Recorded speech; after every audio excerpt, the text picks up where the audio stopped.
Ucu-ucu mah. Ah. Ay.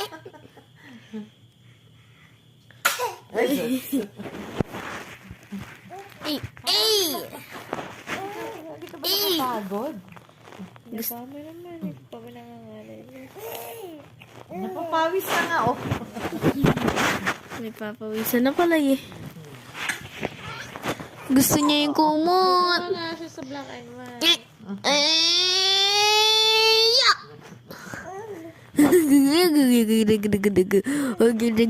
Ginagaya niya yun.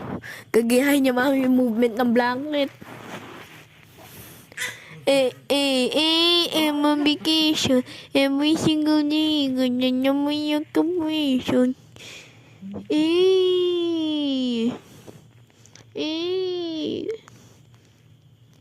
Uy. Oh. Kakainin niya pa yan eh.